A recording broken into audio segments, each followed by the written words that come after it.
মোহাম্মদ আলীকে চেনে না এরকম কোনো ক্রীড়া প্রেমী থাকার কথা নয়। যদিও তিনি জন্মগতভাবে ধর্মে মুসলিম ছিলেন না, তিনি ইসলামকে কতটা শ্রদ্ধা করতেন সেটা তার এক কাণ্ডে বোঝা যায়। অতীতে তার নাম ছিল ক্যাসিয়াস ক্লে। পৃথিবীতে এরকম অনেক ধর্ম বদলে মুসলিম হওয়া বিখ্যাত ব্যক্তি আছে যারা তাদের পুরনো নাম বদলাতে চাননি, সেই নামেই নিজেকে রেখেছেন মুসলিম হবার পরও। তবে মোহাম্মদ আলী ছিলেন না তাদের দলে, তিনি ছিলেন একেবারেই আলাদা। একবার এক অনুষ্ঠানে তাকে সম্বোধন করা হয় ক্যাসিয়াস ক্লে বলে, তখন সে বেশ রাগান্বিত হয়ে বলেন, আমাকে এই নামে ডাকবেন না, আমার নাম মোহাম্মদ আলী।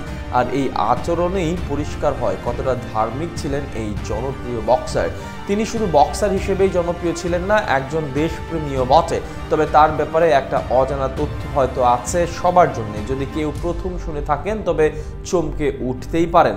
আমেরিকার এই বক্সার কিন্তু বাংলাদেশের নাগরিক। 1978 সালে তিনি বাংলাদেশ ভ্রমণে এলে তৎকালীন রাষ্ট্রপতি তাকে এই সম্মাননা দেয়। সেই সময় তিনি বাংলাদেশের প্রতি কৃতজ্ঞতা জানিয়ে বলেন, যদি এখন আমেরিকা আমাকে বের করেও দেয় তবে অসুবিধা নেই, আমার আরও একটি ঘর আছে। এভাবেই তিনি বাংলাদেশকে নিজের দ্বিতীয় ঘর হিসেবে আখ্যায়িত করেন। মাত্র 12 বছর বয়সে প্রশিক্ষণ শুরু করেন।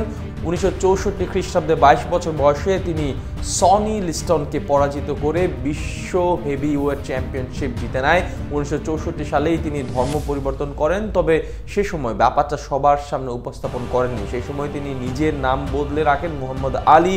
ভিয়েতনাম যুদ্ধে তাকে লড়াই করতে বললে তিনি অস্বীকৃতি জানিয়ে বলেন, ইসলাম এরকম যুদ্ধ পছন্দ করে না, যেহেতু তাদের সাথে আমাদের কিছু হয়নি তাই আমি এই লড়াই করতে পারবো না। সেই কারণে একসময় তাকে নিষিদ্ধ করা হয় বক্সিং হতে।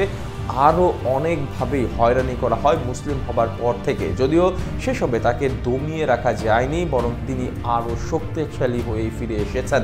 খেলোয়াড়ি জীবনে অনেক সাফল্য পেয়েছেন মোহাম্মদ আলী। তিনি শুধু বক্সার হিসেবেই সেরা ছিলেন ব্যাপারটা তেমন নয়, শুধু সর্বকালে সেরা বক্সার হিসেবেই নয়, তার পরিচিতি আছে সর্বকালে সেরা ক্রীড়াবিদ হিসেবেও। মোহাম্মদ আলীর একটা কাজ অবাক করত সবাইকে, তিনি সবসময় পকেটে লাইটার নিয়ে ঘুরতেন। স্বাভাবিকভাবেই তাকে জিজ্ঞেস করা হয় এটার সাথে রাখার কারণ কি।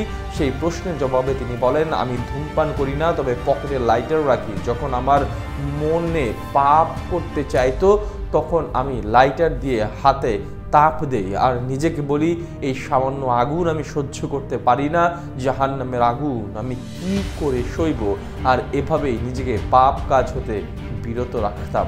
এতেই বোঝা যায় আসলে কতটা ধর্মভীরু ছিলেন মোহাম্মদ আলী।